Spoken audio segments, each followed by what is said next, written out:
Hello, my name is Brent McCall, and I'm a part of the product development and technical support team here at Metro Home Theater Group. In today's how-to video, we're going to discuss our brand new CS-6X6 Power Relocate Kit. This allows you to put both power, low voltage cables, and a small media server directly behind the television, but pull the power off an outlet that is lower on the wall.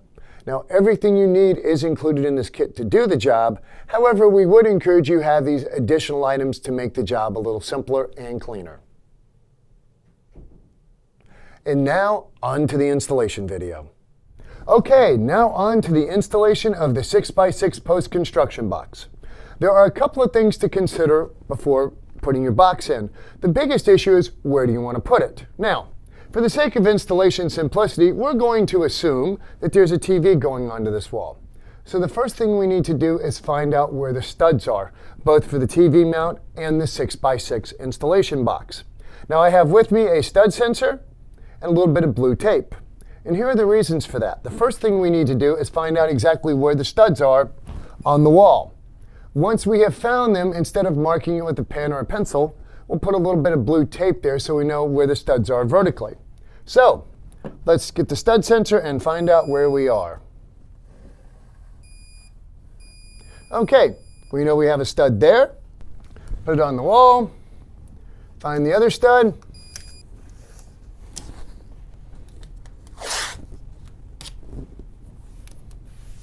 Okay, now that we have our vertical work area taped off so we know where the studs are, and remember, just because industry standard 16-inch on center, it may not be. Always carefully check. What we're going to do now is put up the template so we know where to cut the hole. Now, this template comes with the 6x6 kit. Put your level up at the height you want it. Make sure you've got it level. Push the template up next to it. Flush. Make sure everything's happy. Get your blue tape out again and tack up your template. Next on the list is preparing the work area to keep it clean. Everybody wants a clean work area. Use your drop cloth. Put it down on the floor. Okay, now we've got our template taped up in the proper location. We know where our studs are, and we've put our drop cloth down. Get your razor knife. We're going to keep this simple. What you're going to do is pre-score along the lines of the template. This does a couple of things for you. It makes it easy to find the lines to cut the hole with your drywall saw, and it also prevents additional damage to the paint by causing it to rip. So just follow right along the dotted line. You may now remove the template, but it's a good idea to hang on to the blue tape roll that you have, because what we're going to do is tape around the cut lines to protect the paint a little bit more. Now we're going to go get the drywall saw and go to work. Okay, safety first, so next up, get your safety goggles, get your drywall saw, and make sure that it's locked down. So now we're going to cut the hole. We've got drop cloth, we've got guides for the tape. Now we're going to cut the hole. Tap the saw in carefully.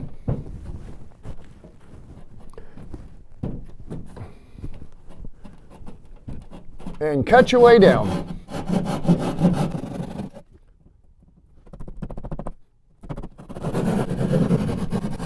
You will note that by doing the pre-trim with the drywall knife, it does make for a much cleaner cut. The final cut, be careful, it is going to want to flop around on you. When you get down to the bottom of the final cut, leave just a little bit there. Let the knife pull it out for you and hold on so it does not fall on the wall. We have now made our 6x6 opening. We do want to get the box and verify that the size is correct so we don't have to make any adjustments. Take your 6x6 box, get your blue tape out again because at this point we're just sizing.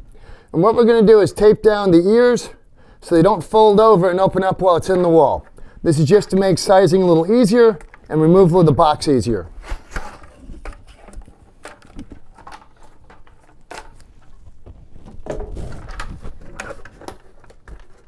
So now we're just going to drop this in and make sure the opening is the correct size. We're good on the opening size, so what's next is to cut the hole in the bottom. Now, the hole in the bottom is a slightly different arrangement, so let's get to that next. Next up, what we want to do is put in the lower unit, and this allows you to get power off an existing outlet. So the first thing you want to do is measure to the center point of an existing outlet. In this case, we're at about 17.5 inches. The reason you want to do this is so that everything matches up. Take your template, line it up with the box ahead, get about 17.5 inches to center. Okay, we have our template in place. We are now ready to cut into the next part of the box. Again, we just follow the dotted lines with our razor knife. It is a good idea to hold the paper down while you're cutting so that it doesn't bunch up on you. Okay, we have the razor cut done. We're going to pull the template off and once again tape the edges so we keep everything nice and clean.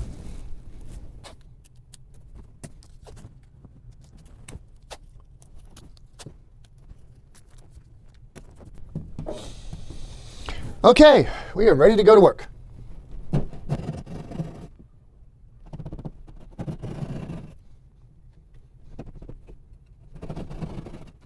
And finish it up with the razor knife.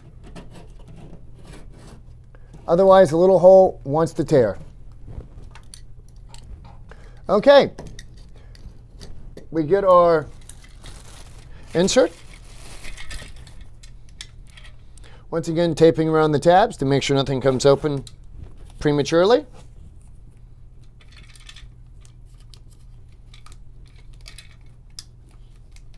And we give a size test.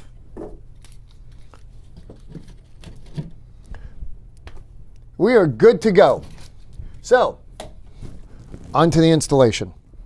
Okay, we have cut the upper and lower openings for the 6x6 box and the power relocate base. Now we're going to go ahead and put the box in. At this point, you also want to lay in any additional low voltage wires, speaker wires, or coax cables that you're going to need on this job.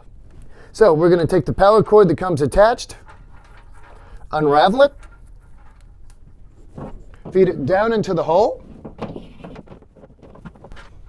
reach down, grab it, pull out the slack,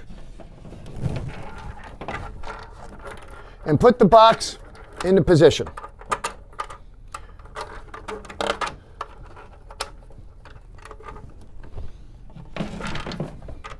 Holding the two lower tabs in place with your fingers, slide the box into position.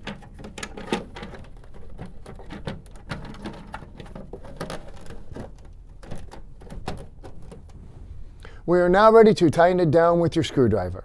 This can be done with a mechanical screwdriver or a power driver. You will feel the tabs pull into the drywall. You want to make the screws snug but not too tight. You don't want to either break off the tab or warp the face of the plastic. Take the back plug. Now we mount it right onto the plate. Reinstall the two screws.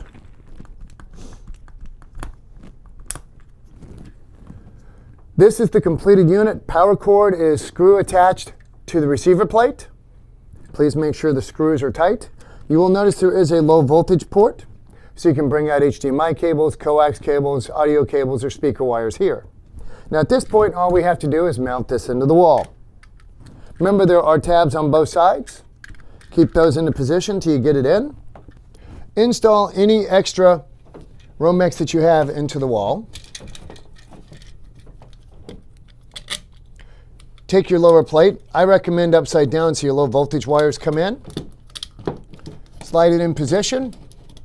And just like above, take your screwdriver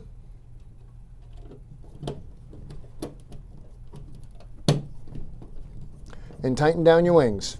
Now before you make it too snug, I encourage you to take your level and make sure that you're level. All that is left now is to install the cosmetic cover plates on the upper and lower units.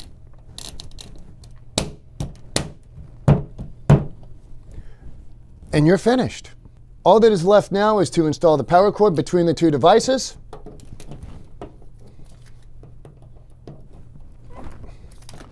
And your installation is complete.